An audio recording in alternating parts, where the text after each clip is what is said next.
pagtitesting mga bossing, magpo-convert tayo ng Mio head block sa Smash 115. So yun, medyo masikip to. Siguro kahit dinupit ng stand, fix naman siya kasi pilit. Kasi ito top na yan, top. So, pantay naman. So bibili lang siguro ng piston na 59 pang Smash. Tapos conversion plate, siguro kahit mga 3mm. Tapos tabas na lang ng black para sumakto yung piston. Tapos simidum.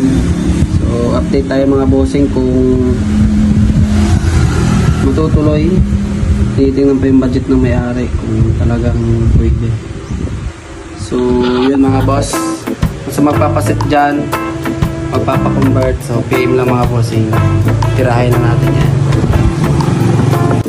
Medyo na boring na naman tong mekaniko natin at kung ano-ano na namang naisip, pero good thing pa rin kasi upgrade yon mula sa Smash 115 naging head at block ng Mio.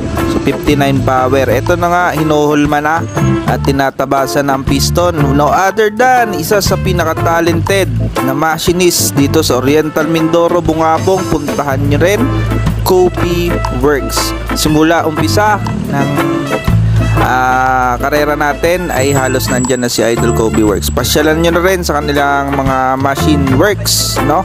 Solid dyan.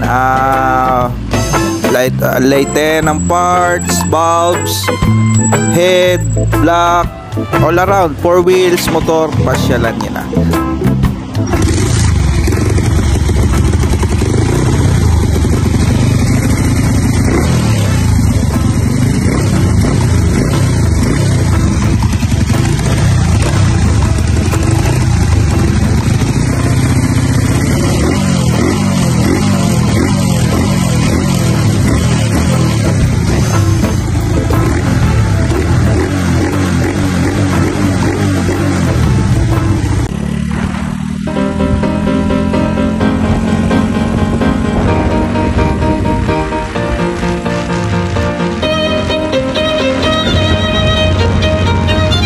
So ayun mga ka-homework, abangan nyo pa ang mga vlogs natin about dito sa Yamasuki na ito. Yun lang muna, hanggat may isang naniniwala, magpatuloy ka!